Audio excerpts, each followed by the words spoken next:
Nabii Shangwe ya Bwana aliyepewa uweza na Yesu Kristo kwa ajili ya kuombea watu wake.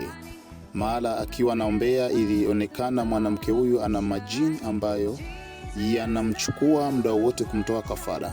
Mara ghafla akatokea na binti ambaye tayari alikuwa ameshajiunga katika chama cha Freemason. Huyu binti baada ya kuja mbele ya nabii alikiri ya kwamba ndiye ameshajiunga na alipewa vitu. Ndipo mtumishi wa Mungu akatoa unabii na kusema siri zote. Ndipo na binti alipokiri akamua kuokoka, ndipo nabii akamwapisha. Nyosha juu. Sema Baba Mungu.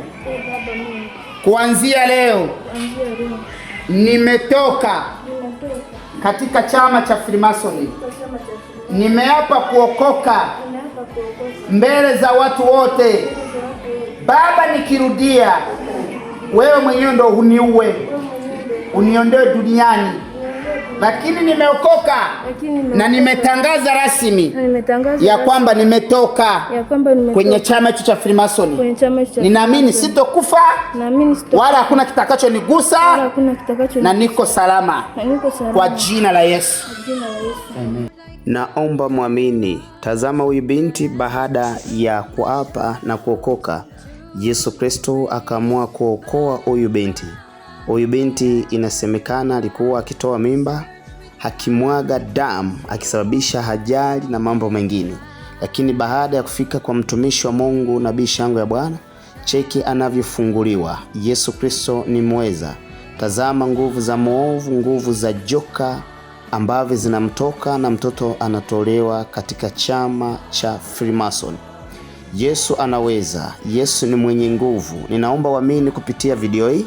Ninaomba utazame vizuri ambavyo mtoto alikuwa amepewa joka kubwa, na hili joka likiwa linameza mimba za watu, lakini yupo anafunguliwa.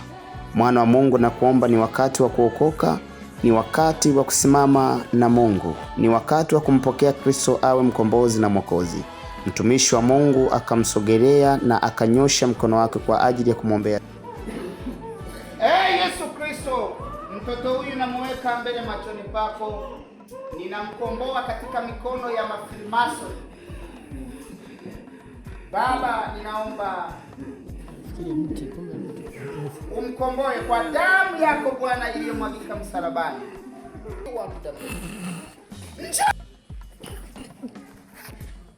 Kwa jina lake Yesu aliye Freemason.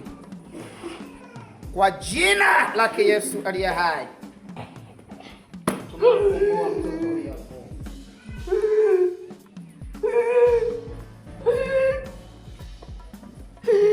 Kombolewa.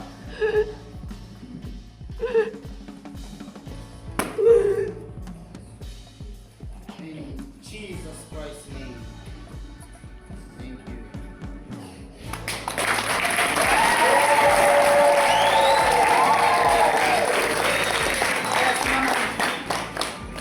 Binti anaitwa nani? Aya, geuka huko.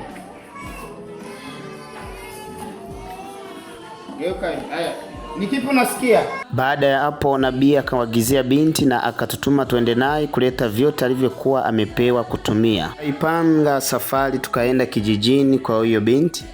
Akaingia ndani mwa nyumba yao ili kwa ajili ya kutupatia vyote alivyokuwa amepewa. Mara ghafla akatoa pete, namba muitazame vizuri. Hii pete ilikuwa ikimpa uwezo wa kutoa mimba za watu, kutega ajali, kuua watu. Naomba mtazame vizuri, pete ndivyo ilivyo hivyo kama mnavyoiona. Mara baada ya hapo tukachukua ili turudi kanisani kwenda kumonyesha nabii kama alivyokuwa ametuelezea. Tukapanda pikipiki yetu, ndipo tukaamua kurudi kanisani. Baada ya kufika mbele ya nabii, baada ya kumonyesha hiyo pete ya nguvu za giza, ndipo nabii akasema jambo juu ya binti. Achezewe. Niamini ya kwamba ndio umeisha hapo kabisa. Uko huru mbele za watu, si ndio? Haya. Hii tumeikamata. Iko mkononi mwetu. Mungu akubariki. Unaweza kwenda ukakaa.